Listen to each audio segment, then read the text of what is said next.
शांति। आज 10 जून 2022 है और आज बाबा ने परखने की शक्ति का एक अनोखा ही पहलू हमें दिखाया है। आज बाबा परखने की शक्ति के 2 फायदे बता रहे हैं। पहला तो प्रश्नों से पार जाना और दूसरा अनेक आत्माओं को समीप संबंध में लाना। तो आइए जानते हैं इन दोनों ही बातों का क्या संबंध है परखने की शक्ति से, आज के बाबा के अव्यक्त इशारों के माध्यम से।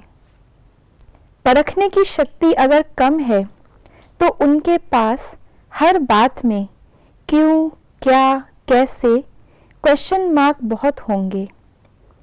ड्रामा का फुल स्टॉप देना उनके लिए बड़ा मुश्किल होगा। वे स्वयं ही क्यों, क्या, कैसे की उलझन में होंगे। दूसरी बात, वे कभी भी किसी को समीप आत्मा नहीं बना सकेंगे। संबंध में लाएंगे लेकिन समीप संबंध में नहीं ला सकेंगे। बाबा ने हमें अंत समय का दृश्य कई बार वर्णित किया है। बाबा कहते हैं अंत समय एक एक ब्राह्मण आत्मा के आगे यथाशक्ति यथा योग्यता क्यों लगने वाली है। इस समय जो ब्राह्मण आत्मा है कभी ना कभी वो इष्ट आत्मा, इष्ट देव देवी रही है, तो उनके भक्त उनके सामने क्यों लगाएंगे।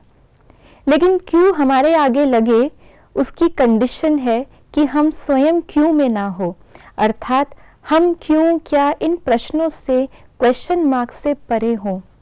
तो आज बाबा ने अपने सामने क्यों लगाने के लिए सबसे पहली बात बताई है प्रश्नों से पार जाने के लिए परखने की शक्ति।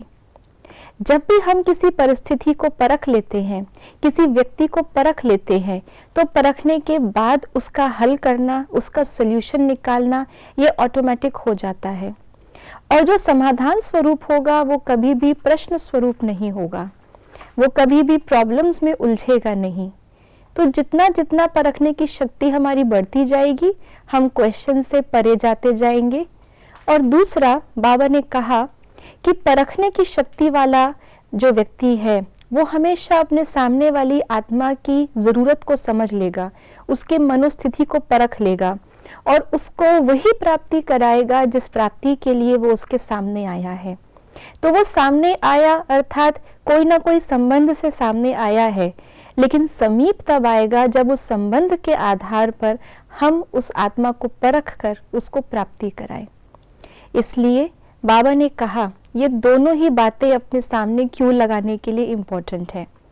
पहला, खुद क्यों में ना हो, उसके लिए भी ये शक्ति चाहिए, और जो आत्मा सामने आई है उसको हम प्राप्ति करा सकें, तभी वो आत्मा हमारे सामने क्यों लगाएगी। तो इसलिए इष्ट देव देवी बनने के लिए आइए इस परखने की शक्ति को हम अपनी और भी इसको बेहतर बनाएं, बाबा से योग लगाएं, अपनी बुद्धि की लाइन को सभी प्रश्नों से पार रखें, ज्ञान के पटरे पर चलें। ओम शांति।